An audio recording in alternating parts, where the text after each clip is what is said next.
whole idea is to rearrange our thinking back to the fact that we are in Eden right now. Nature is providing abundance of food and medicine and valuable materials. Most of the plants that are here that we consider invasive were brought here by people as foods and medicines.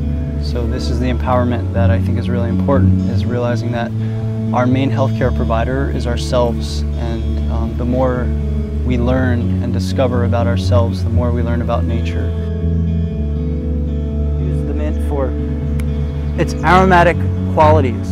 And if a plant has aromatic qualities, that means it has medicinal qualities.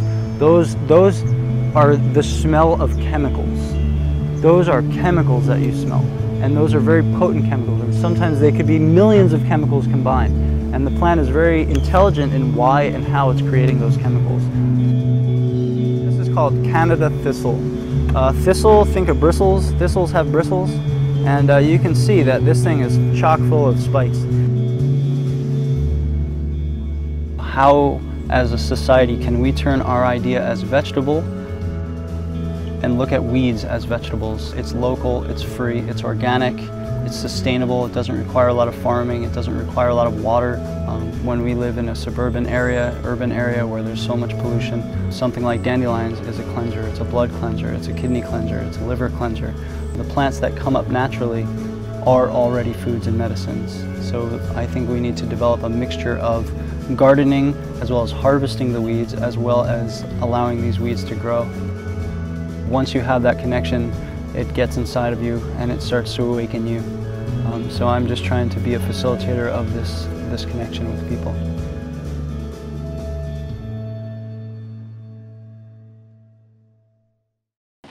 So really the message is that food and medicine is all over the ground and we've totally forgotten. And even by the side of the road here is a familiar ally called yarrow. Everybody knows about this plant in the herbal world. Good for wounds, good for infections, all kinds of things. 1,000-leafed. This could be kind of like the rollish clippy stuff. Yeah. You could do some bok.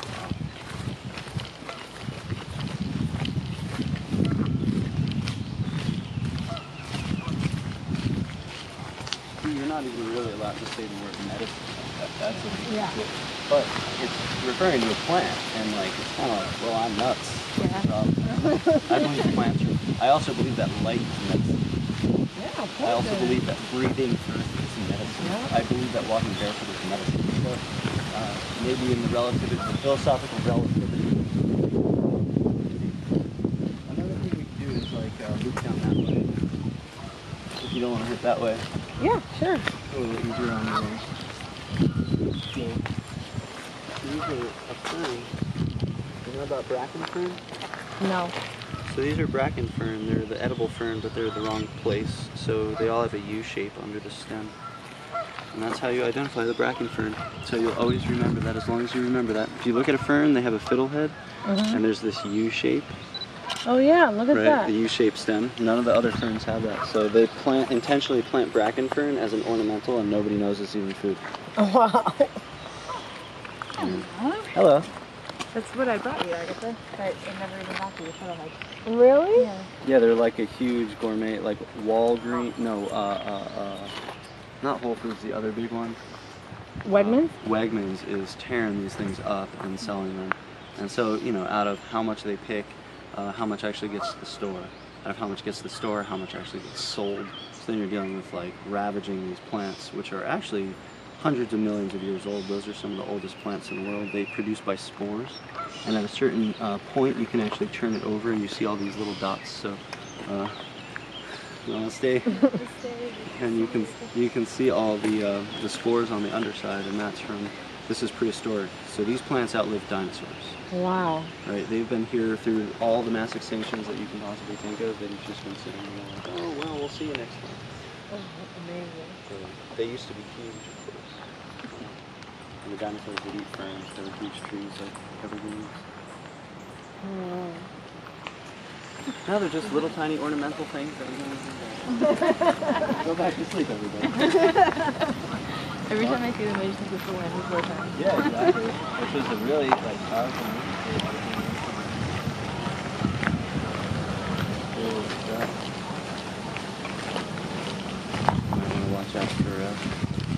van. It's not good to get hit by vans during your filming.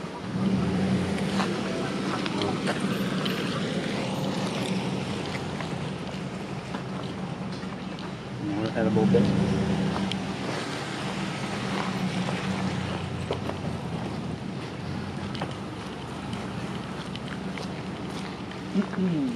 Plant walk.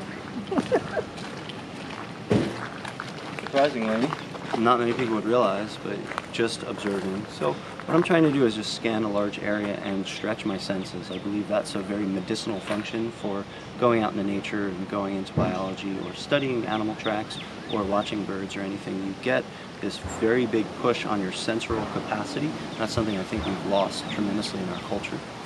So just by scanning in that way, I actually was like, oh, catnip.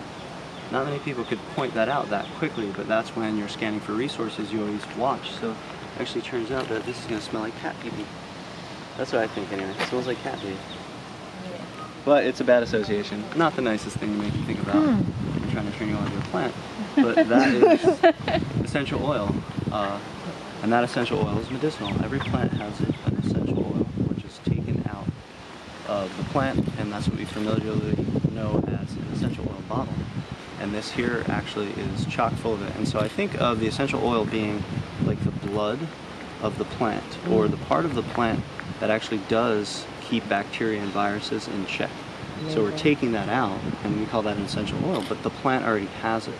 And again, we've forgotten that the whole plant has something that a piece of the plant doesn't. Right, and my studies have shown me that we need to eat food in its whole state. Never a part of the food. And essential oil is only a part of that food. But the plant is the whole food, the food in its whole state. So you're saying that oranges, vitamin C is not a replacement for oranges. Exactly, Yeah. exactly. Yeah. And even chickens, you know, they're eating chicken breast, chicken breast, chicken breast. Eat the whole entire chicken. Organs, everything. Definitely makes sense. I've been trying to make broth with the whole chicken and the whole like inner concept, so I'll at least drink it. But it's kind of freaks me out a little bit too, like eat animals' livers and parts and things. It's definitely something that I didn't grow up in my upbringing. You did it? No. See, I did growing up Italian. That's my parents. I did too, but my dad's generation was kind of a protest, you know, of like not wanting to eat those kind of weird things. That wasn't really in my family's household. Here's another great one, of course, mugwort. Another aromatic plant. Blue on the underside. You can really see a difference of the colors. So this is, of course, a superhero in almost every indigenous culture that it grows in. And traditional Chinese medicine reveres it, of course. And it's also called moxibustion in the form of used in acupuncture. And acupressure. Yeah, and then we just have another aromatic bitter herb, so stimulates digestion, so it's in soba noodles, and also antimicrobial, and that's generally said to mean kills viruses and bacteria, otherwise known as germs, but it's more simple than that because these species are coexisting with bacteria and viruses, so they're not killing them entirely, they're actually creating with them. There's a lot of nutrient flow, there's a lot of change between those organisms, so they're obviously not eradicating them, they're keeping them in check, they're mediating them, and one of the parts of a whole plant is that it mediates that response. It's not like taking something like an antibiotic, which just kills blindly. This is secreting chemistry in different amounts. Every single plant here is secreting chemistry in different amounts to give it the ability to co-evolve and adapt with what's directly around it, which changes. There are bacteria, there are yeast, there are microbes everywhere. You're That's full part of of my cooties. parasite. I have 3 different plants that I put together for a parasite. And mugwort's one of them. Yeah, renowned. There's all the Artemisias have really anti-helminthic, I think it's called, properties, which means expels worms. Yep. Well, people smoke mugwort too, right? Yeah, you can smoke mugwort. It's definitely a dream-enhancing herb. One of the last living psychedelic plants. I would say that's not targeted as such, but it is very drying to the mucous membranes. Tea is often better, but it's very hard to get a dosage of tea large enough to have something like lucid dreams from this, because the plant is very bitter. So you may need about a cup and a half. Smoke it to get or a tincture. I prefer to tincture it, because then it's a concentrated dose and it's not a lot of matter. It's not a lot of material. So that's a refined substance, but that refining that was discovered by the alchemists thousands and thousands of years ago, how to make tincture.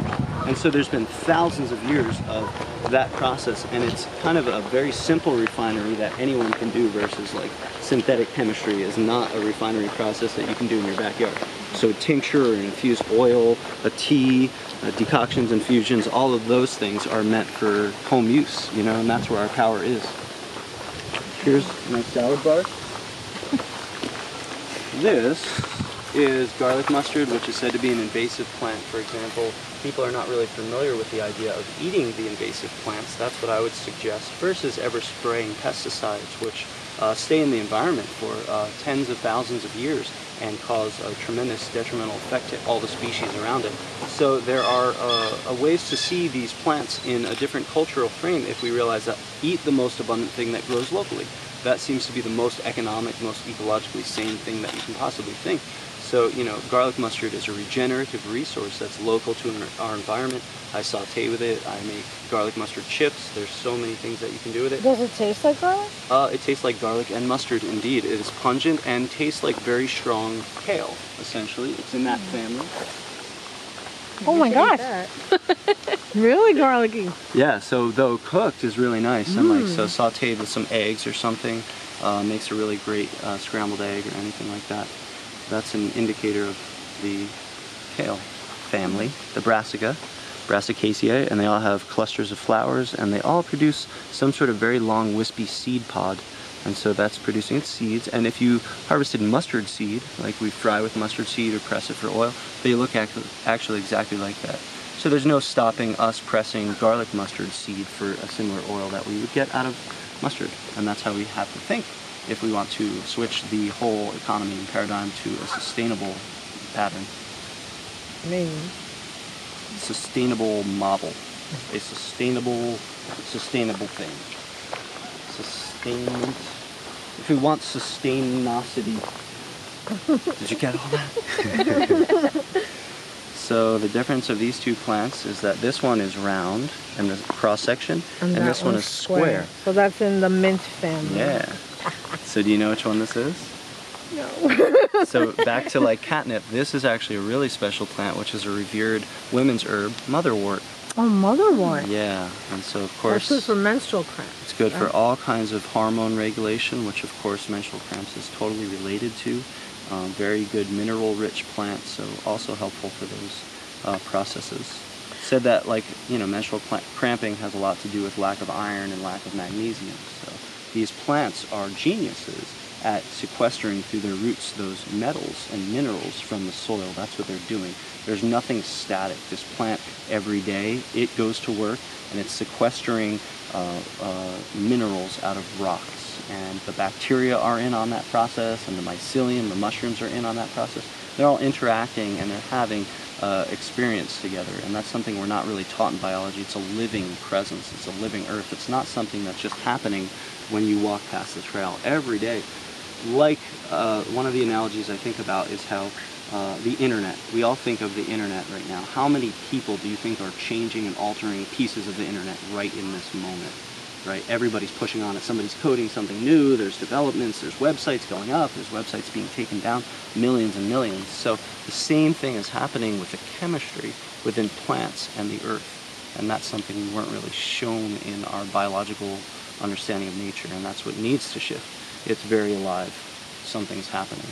You know, they call mushrooms adaptogens, but all plants are adaptogens. And they adapt to every environment, don't they? In that case, but maybe all plants can adapt to their environment, but they can't all help us adapt to our environment. And that may be what an adaptogen versus an adapter could be. And adapter. So all plants can adapt, and all plants can survive great cataclysmic changes. But some of those plants help our bodies do the same. And that was really a modern, adaptogen is a class of herbs which was created in modern communist Russia when they were looking to increase work hours in fields. So it is helpful, it's a good term, it's a very modern term, and it basically means herbs that can really increase your energy output, replacements for coffee that aren't so harmful. Yeah. So those are helpful, and we need to be careful that our culture doesn't just use plants in a similar way we would use coffee, which is also a plant, of just, the America runs on Dunkin' phenomena where we just power through it with sugar and caffeine, and that's what's causing our economy to run so fast, but also our heartbeats to run so fast. So we need to kind of mellow ourselves down. Those nutritive herbs are almost out of people's diets entirely. Catnip tea. That's for sure. No. It's as if I said, why don't you join like a rebel group in the Middle East or something? It's just tea. It's really just tea. So the beauty about knowing Dan, when I met him, is that, a lot of herbalists, we make things with tinctures, and I make a lot of medicine, but it always came in a nice little pretty bag to my house, and I never knew what the actual plant looked like until I started foraging with Dan, and he taught me so much. I mean, he could just identify anything, anywhere. But it was really fun to say, oh, this is what cleavers looks like. Oh my God, this is what, mugwort looks like. Because I didn't know. It was all dried and in a bag. Yeah. You get to meet your celebrities. Yes. That's the greatest thing about playing with plants. You actually can meet the celebrities. Awesome. Although you can Twitter just about anybody. How young were you when you knew you were going to just teach people about herbs and you were really connected with all plants? How old is your memory? Well, I have some really early childhood memories of always playing in nature, which was customary. I didn't get the internet until I was about 15 or 16. So we played outside, I'm sure everybody hears that. We were the generations that played outside. So all of my earliest memories are with a lot of these plants, and I would actually play with them and toys. And left to my own devices, I just would break open plants and look at them, and I would remember the smells and the insides of them. So as I grew up in that way and I got interested in herbs, basically I developed a passion to teach about it. Once I realized that children weren't getting that kind of exposure in their own life, I kind of thought of it as normal. And so then I just had to basically put the names to some of the plants. So my earliest memory, one early memory is with my mom actually in her garden eating sugar snap peas and tomatoes, and just playing in that area was fundamental. So my parents, by them having a small garden, a sandbox, and living next to a cornfield, were just instrumental in my upbringing of loving nature and plants. Well, the beautiful thing about you, the minute I met you, I found love with you. I did. I looked in your eyes and I just loved you. I knew you were doing sacred work. I connected, with you as a healer. And you're Italian, I'm Italian, and how lucky were we to even have a garden? Because a lot of people don't have gardens, and I feel that my upbringing of being Italian really connected me to food. Yeah. Because my parents did cook every day, and they did have a garden.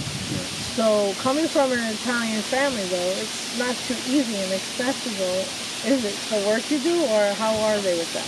Oh, well, it depends on the culture is one thing, but the fact that just our families are connected to European tradition, and I think every culture, minus one or two generations, is a gardening, nature-loving culture, and that's something we seem to be losing in this Americanization process as people come here. So that's one of the things I think is instrumental, is remembering, oh, well, your grandmother used to grow plants, right? And so many people and so many stories I've heard over the years, like, oh, my grandma from Serbia used to pick dandelions and do this and that. And those are the great stories that we're losing as we kind of westernize or acculturize to this. But I think that when you look at the way the paradigm is shifting, it's not showing statistically that healing as a whole is doing very well, or that the industry around healing is encompassing or favored by people. And so that's really the question of what about those traditions can we continue to bring into our modern culture? And now your lifestyle and your living is going to change because you're going to be traveling with your family in the van.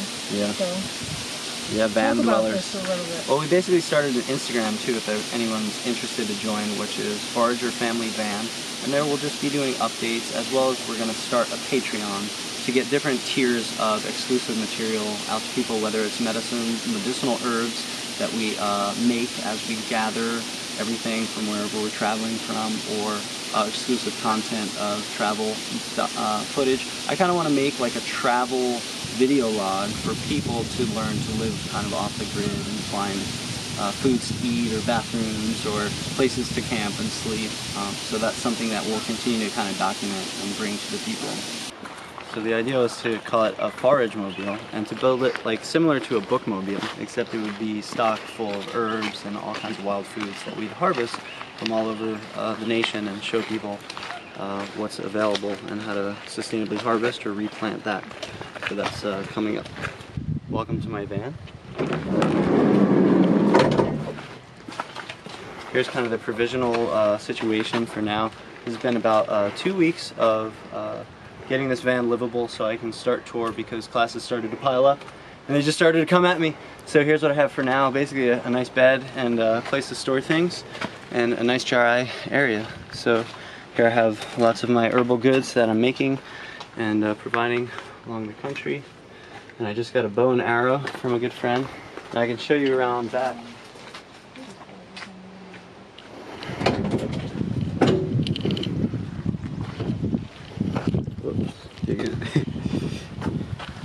So here's where I get my spring water. I'll fill these up at springs. Findaspring.com is an awesome spot. I have rice and beans, 5 gallons of it. Got my yerba mate and other herbal goodies. Got some clothes here. Herbal goods everywhere, and my hiking and camping equipment. What this does is it gets me in a backpack for about a week and a half with some food in my backpack, so kind of taking trips. So one of the things I want to do is just set this as basically a foraging mobile, so I can go out into the woods for a couple days, come back to this van, store things up, put drying racks out, you know, dry herbs from all over the country, and then you know, come back to the van, go on tour, and travel to some new location. Follow the seasons, you know, like a modern hunter-gatherer. It's basically my digital mastodon, and hopefully I'll be using wool, so it'll also smell like wool, so it'll be like riding on a machine mastodon. Cribs, nature style. van plan camper style. Yeah, this is the new show that nobody's done yet, you know. So I keep a lot of bulk goods, and definitely fresh veggies. I've been getting a lot of vegetables from farmers and stuff as I just travel, and I think barter will start to happen soon. I'm also making, of course, one of the things I did the other day is I traveled and I taught a workshop. So I made a fermented food, and I'm fermenting it in the van, and that's pretty much all you have to do, is keep the water level high enough and then keep this on loose. Luckily it's in a waterproof area, so I'm currently fermenting this. This will be a jar of beautiful cabbage, beets, and ginger, and that'll be a fermented kimchi, which I'll use for my salad greens and everything. So now I can go in the wild, harvest some of the plants we talked about today, make a salad on the fly, all while hanging out in the middle of a park. So this is basically the kitchen, the bedroom, the bath, the driving. Yep. That's an added function usually to people's houses. And fermentations, what do they do for the people who don't know?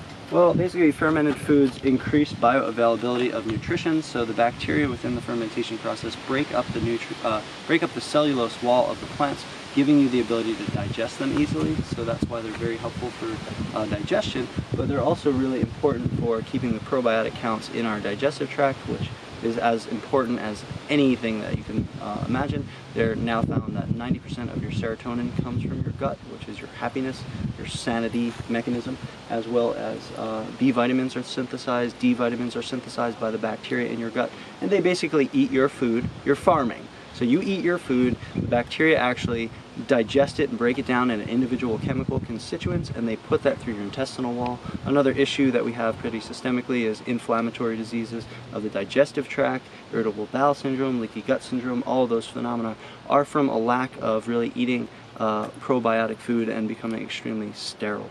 So we used to ferment everything as farmers. Not too long ago, it was only about 2 generations. Otherwise, you couldn't survive the winter that way.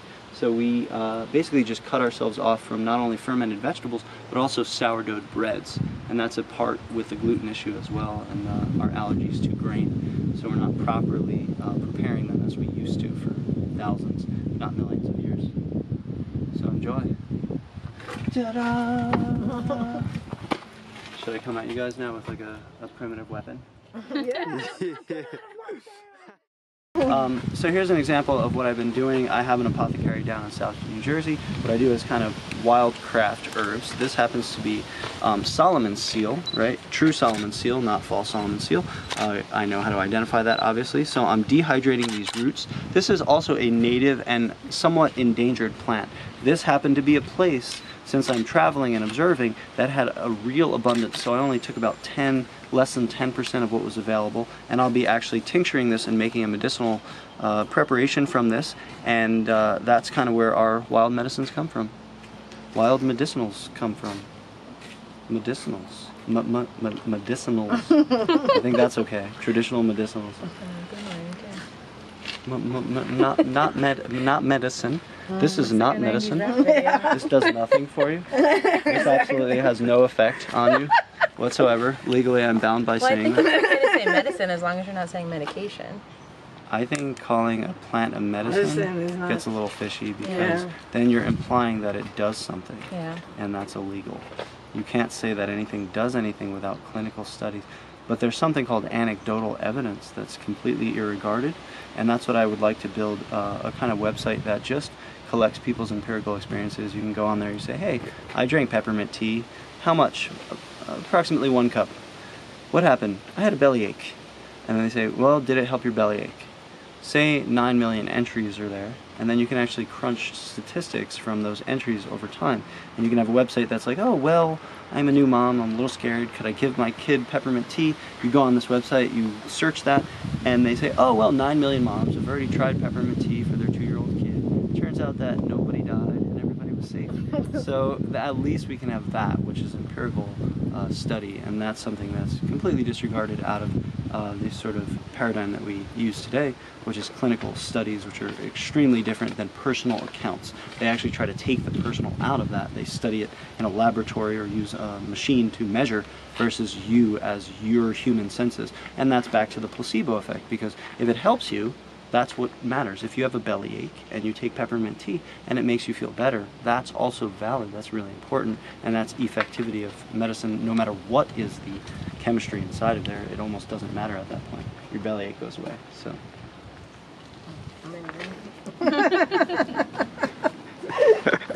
OSHA and bee propolis, that could definitely be a lime formula in itself, for example. I've been seeing OSHA a lot. OSHA is a very special plant. Really powerful. I can actually... what is it? Is it more... I'll show you. I have it. For Lyme? Lyme's disease. You have? Yeah. Oh, I didn't know that. I make them things for Lyme's too. Yeah. Cold and flu formula. Yeah, that's also very good against Lyme, for example. Yeah, and I can, because I have a lot of people in like the wellness world in Vermont that I can share you with. Please do. Please do.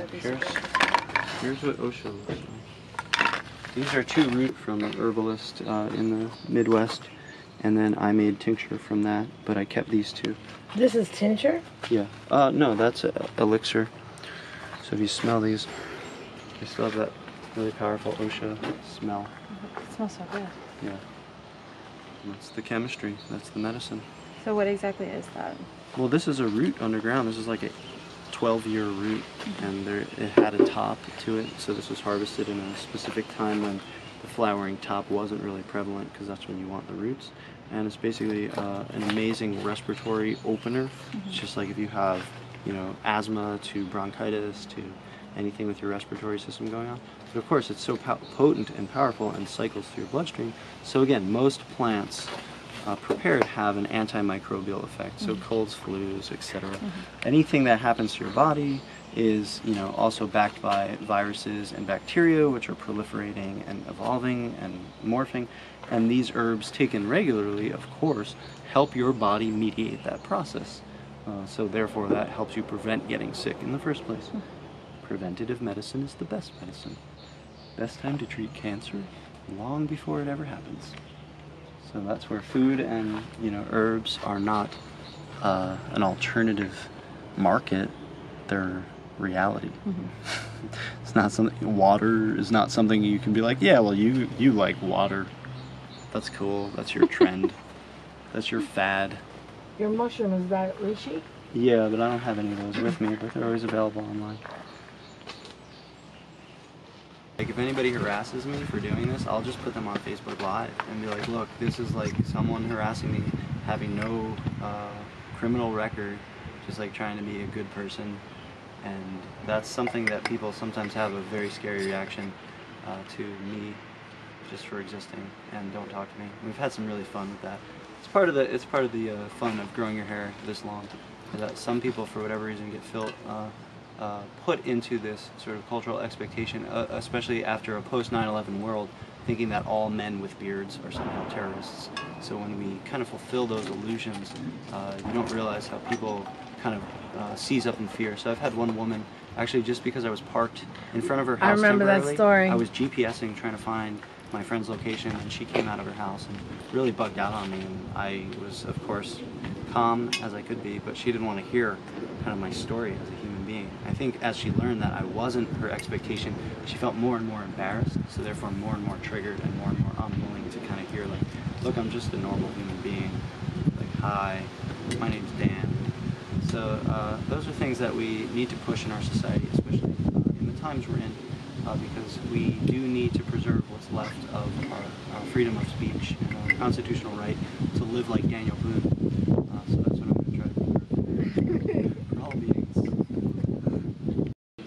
So basically my vision is to travel the world and to bring people through live and film to take them to indigenous areas where people are still hunting and gathering and living traditional ways, and preserve that and talk about that and translate that process into the culture and help people to understand where their food comes from. So one example would be like follow the coconut trail and go find wild coconuts, find that they're everywhere in the ecosystem, and then track the whole process of how coconuts turn into coconut milk, which gets shipped, and that whole factory process to get people kind of alert and aware of what's local to their ecosystem, as well as what it takes to get these things to their food source. So this is a very important thing in the health conscious world, and as well as bringing in the idea of botany and ethnobotany really brings people into understanding how cultures survived in the past and how our present culture can survive in a similar way from that same knowledge that we need to preserve. So this is a tiffin. They're customary to use in India for lunches, etc. And it comes with this bowl and then a plate on top and then another bowl. And so I have a 2-bowl system, and it fastens in with a metal hanger, and I can always bring it to potlucks or places where they're using disposable items. And the reason we want to be careful of disposable items is because a lot of them are lined with petroleum and other natural gas byproducts. That's what makes them waterproof. So we really need to be mindful. At least I would suggest dividing hard plastics from petty plastics. And what I call petty plastics, meaning disposable things that really are for convenience. And that would be a huge shift in our culture if we could kind of get off of disposable plastic forks, knives, etc. And that's a lot of oil barrels being used, and of course that's a lot of wars being fought for those. So that can very much help shift the economy, at least a small part of it. This setup right here would get you tea or coffee and food no matter where without anything disposable. So you can just go into the coffee shop, you can say, hey, I have my own ball jar, can you fill it? And then you have your own teacup. And then this is actually a filter, so actually you don't even have to end up going into a store, because now you don't need tea bags or anything like that. So then you can wild harvest some of the plants we talked about today, or make your own tea blends, and then you just put that in. And even what I do is I don't need to heat the water, so I'll make cold infusions even with coffee. So I keep ground coffee with me, and I keep maple syrup with me, and I could literally make coffee anytime by just pouring this over and leaving it there, and it's cold brew and it's totally delicious. This filters it? Yeah, this filters coming the up? coffee. That's And you could also amazing. rough grind the coffee if you didn't Where want do to get you a lot of get one sediment. of those? These are mate straws. They're called bombilla, and that's like the traditional Where did you way. get it? Any health food store has them. Really? I've never seen them before. I'm gonna look for one. Yeah, so it gets you... Because I have nettles in here. Yeah. But I have all the nettles is like sitting down here right now. Yeah, and that works, and then you eat little bits, and it's also helpful for you, so it's a way to strain your tea on the go. Very cool.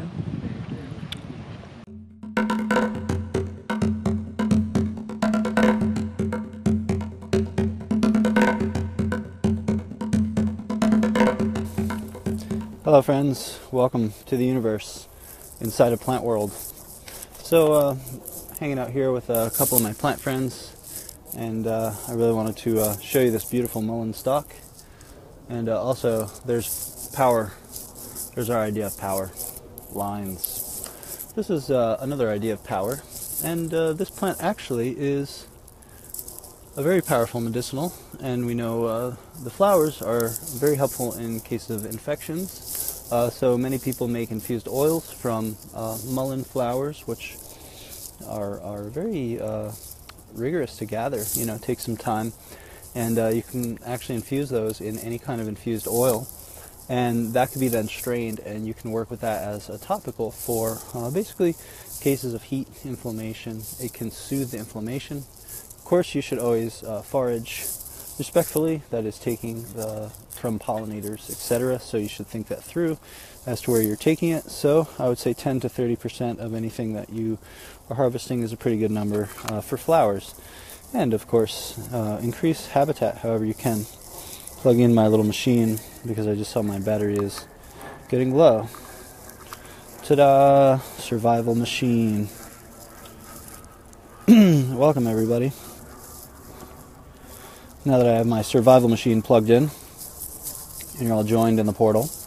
The other good thing about this plant, as far as talking about power, is this stalk right here makes fire. And one could, this is a little thick for my taste. Everybody likes different sizes of mullein stalks.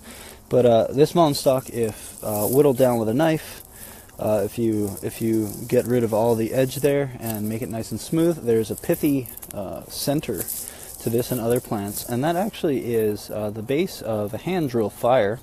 You wouldn't want to use it for a bow drill if you're familiar with that, but mullein stalks of course have a hand drill fire hidden within them. So it's very interesting because I was just camping and in a cabin really, and basically living by the fire, and last night it had rained, and I had been chosen, I kind of try to choose little steps for myself. So in this case, I found this on the ground actually. This is a magnesium ferrocerium rod. Alright, and this one's actually quite a crappy one. It's a little too small. It's not good to learn on, but I have a couple others, the Strike Force, etc. And so for 3 days we lived on the wood stove by lighting fire from this with gathered tinder and charred cloth that I had made previously, and just such a beautiful way to... I was just walking and I realized that, you know, every bit of food that we ate came from starting that fire and having that fire going. So imagine if you lived in a reality right now where instead of seeing power, you know, from power lines, you saw power from the power plants, the powerful plants, right? Or that you would live in a world, or that you could anthropologically experiment with the idea of living in that way to see kind of how far you can take it and to test your skills. And that's really what I envision doing with Return to Nature, is sharing those skills and helping proliferate that. So please help spread the word in any way. If y'all have any questions, please let me know. I'll be checking out lots more plants as I go. I've got some other harvests. Here's a nice one. This is pretty much the dead stalk of basically the precursor to grain, right? These are the grass family, probably a panicum. Funny, the grasses are called panicums, and they contain DMT. Talk about panic. They're like 98% of all grasses or something. Nobody really knows how many grass species contain dimethyltryptamine, but Definitely a lot of them. Arundodonx definitely does in the roots. Wouldn't it be a joke if the universe made it so that DMT was actually in lawn grass, like in high concentrations, and we never realized it? And so now basically the dominator culture, with its trying to sterilize nature, created free DMT everywhere. Now that would be a funny conclusion to this mess, wouldn't it?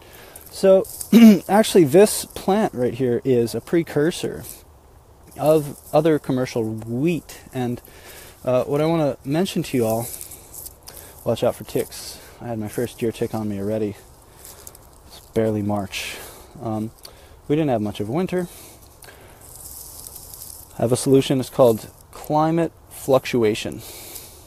If we would have just called it that, I don't think we would have been dealing with so much stagnation. So, that aside, this plant actually was artificially selected. A plant similar to this was artificially selected for larger size grains, right, and bigger yields. And after about 20 or 30, let's say 20,000 years of selecting that, we've created certain, yes, genetic modifications, but that doesn't mean GMOs. There's a whole different argument there. Don't be confused by Neil deGrasse Tyson. This is an artificial selection that does genetically modify the seeds. And I want to talk about the precursors to why someone would pick this plant.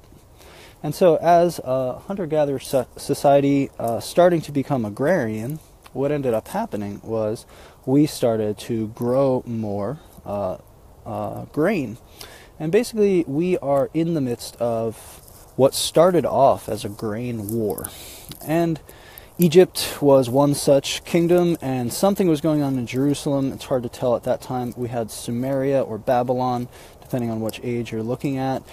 China also. And they all had grains. You know, they all had basically the ability to start a commerce system based on sequestering grains, and money is known to have come from barter, for example, because basically you'd get taxed. You as a peasant needed, you worked in the fields, you needed, at the end of the day, $10 worth of grain, so you'd go to the cash-in store, the banker, and they would give you $10 of grain, and you would go and you would continue to work in the field, and you were a farmer, you worked monoculture, and you basically worked as a peasant. And then there was the monarchy. So this is pretty much the society that we entered, probably 10,000 BC. And this has been going on ever since, and it's just gotten more and more out of control. And of course it went from grain to gold to sugar to tea to oil. And now we're in a fossil fuel war, or we're in basically a battle royale of energy sources, which there's one huge one, of course, called the sunlight, which would be kind of a socialist. The sunlight is all about socialism. It's like, hey, free energy for everybody, no problem, just build solar panels, you'll never have to fight over all this shit again. But no, you know, the children. So that dominator culture, which kind of has enslaved us, through the question of grain, we don't realize, but botanically, we selected by certain characteristics that may not have actually benefited the resilience of the plant, or the resilience of the physical body, not to mention the mind or the spirit. So when you select seed for money, you usually do it based on two characteristics: size and sweetness, generally. When you think about berries, right? So blueberries are not what they are wild, right? I go pick wild blueberries, they're very small. You go out and you buy blueberries in the store. Some of them could be abnormally, obnoxiously, silly, huge. And that's because basically there was this selection for certain characteristics, which is generally size and sweetness. What happened as a result of that is that we basically thought we were outsmarting nature, but in essence, we started to break nature. That's the first time we kind of started to manipulate nature with human will, thinking that we're basically the co-creator here, which leads to, oh, I'm the dominator here. Nature is at my will because I'm so powerful, power plants. Yeah, the power plant. Isn't it funny that nature tricked these people into still calling it a power plant? Back to DMT in the grass. But anyway, so this plant has basically been one of those precursors. It's called foxtail grass, and it grows pretty much everywhere and would grow in somewhat monoculture, like in meadows where they wouldn't mow. But of course, during power lines, they not only mow a lot, but they also spray pesticides, because they have the idea that a itty-bitty plant like this may cause a fire for that.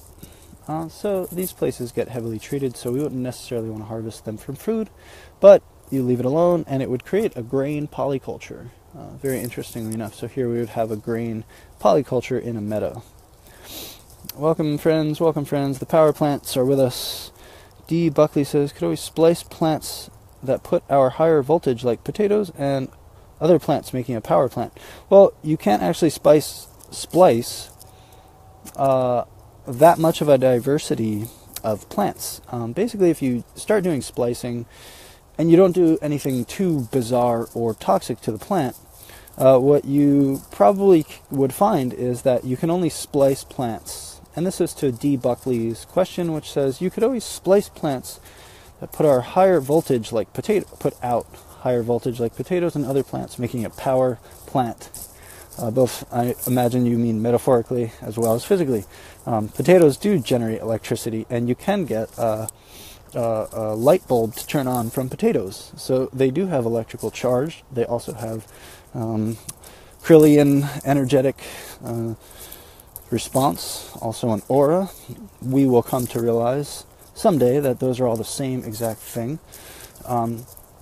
And so potatoes actually have the ability to emit a charge. Now, that said, you wouldn't be able to necessarily splice a potato with foxtail grass. For example, you would probably need to narrow it down by family, botanical families. So you could probably splice grasses with grasses. Common example that comes to mind is actually cannabis and hops are in the hemp family. And sometimes what people do actually is they'll splice hops roots with cannabis upper portions of their plants. So, and they take, and that causes a certain hybrid. There are also a lot of genetic hybridizations for creating tulips, for example, etc., etc. A lot of that is done in the lab, causing splicing, which they do often use root hormones. So you can get a little further that way. If you wanted to replace root hormone, which is probably some sketchy chemical, you can actually use concentrated willow bark tea that has its own rooting hormone in it. So if you did want to experiment with trying to make frankenplants in a way that was not harmful or deadly to our species, then you can definitely work with willow bark tea, which is easily available all over the woods, as long as the woods remain a place that you're allowed to go. As long as it is true that in most parks, if you go there and you start harvesting willow bark tincture, they do have the law on their side to say that you are illegally removing vegetation when, they prune all the time. Let's see. So, do I carry a flashlight at all? No, I actually barely use a flashlight. I even set up my hammock in the dark. I have one in my camping kit, and luckily it's actually solar powered. I have a small solar charger and an anchor. It's about $30, and that goes and plugs into my headlamp, which is a diamond, and that actually has a USB charge. They're starting to make the first headlamps, so that's about $50, which is, and then that has rechargeable batteries, which I can then charge off of other devices. And so that's kind of the way that I try to go. Now, the eyes adjust. The more you're outside, the more you observe, and the less you use light, the more you adjust. And also, it's two ways of walking. There are a million of ways of walking, but when you walk in the dark, you don't walk like you do in the daytime. So you slow down, you crouch your knees, you move slower, you put your arms in front of your face so that no sticks get you, whack you in the face, or vines, anything like that. And you would move extremely slowly. You wouldn't trudge through the woods like a modern person. So those are kind of the practices that we have to remember. But yeah, that's a pretty good flashlight, and that's some good gear, and I think that's one of the ways that you can get yourself off of the system in a little bit. I mean, I should say start weaning yourself from the system, and that's a very important distinction. That's what happens when you read comments as well as talk. Yeah, I think Yulka says, good to know those areas are treated. I definitely think that they are treated. I've never seen under power lines, at least anywhere that I've ever been, which is overgrown. It's actually diverse. They don't, what is the word? They don't actually they don't actually like monoculture it, but it is pretty much kept away. Fidgeting with phone. Be right back. Hello, friends. Yeah. Also, your phone is a flashlight, so don't forget that. Chrissy mentions, I bought willow bark to propagate plants. You can make one at home with a high enough concentration? Yes, you sure can. You don't need rooting hormone. You could just cook down. I mean, you could probably even boil it, but I would just say simmer down willow bark tincture till it gets, in tea, willow bark in water. And you then can just simmer it down until it gets pretty thick. And I know there's rooting hormone in there. Willow and elderberry, two of very few trees which you can take a cutting and stick it anywhere in the ground, and you can actually grow it. So they're pretty resilient, and they're pretty self-creating. Looking at birch, this is one of the things that I worked with for that fire tool that I was mentioning before. Ferricium or magnesium, and so this is not the birch I would work with. This is a white birch, and this would be okay. You can make this work, but I also found a whole bunch of paper bark birch. That's one of the good ones. It's much fluffier. It's much easier to take a spark. So restocking from the weekend of hanging out with Sage and Angie in a beautiful cabin and just living by the fire and teaching Sage all kinds of naturey things, and today we went for lots of great walks, and yesterday as well. So basically the vision is to just continue to try to get this van, the Forage Mobile, going and start taking Sage and Angie around, traveling and touring and doing workshops, sometimes all together, sometimes just by myself, and just starting to travel around and forage and look at the world differently and share with you all what I find. So if you're interested in to support this work to continue to thrive, please feel free to check out my GoFundMe page, gofundme.com/return to nature. And there you can see the vision I've put forth for the gypsy van culture. I think it's very important. I've done a lot of research in vans and van dwellings, and the idea is that I think there's going to be people who get land or have land, and then there's going to be people who are roving, and those two kind of cultures are going to be the foreground of the return to nature, where we basically build the eco-villages from the ground up together and stop waiting for politicians to do it. And Standing Rock was the first of many of those explosions of creative, loving, powerful, prayerful energy.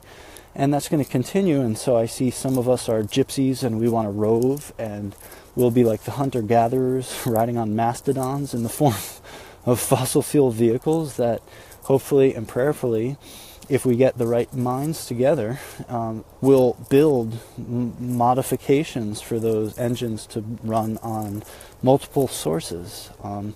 Innovation is not dead, it's suppressed.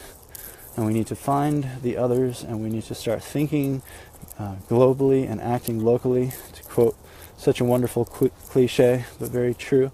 So, be the one that you've been waiting for. It's time to wake up, and it's time to relearn your home and to be a protector of your home and to look at what's happening in your ecosystem, and all these teachings and tools start plugging you into paying attention to what's going on. And if we don't have people who pay attention, then that's exactly how a lot of environmental devastation starts to happen, if you've noticed. So remember that you are significant and that you have a role to play in the awakening of human consciousness, and continue to spread your magic however you can, however you will. Sending you all many blessings. Have a beautiful evening.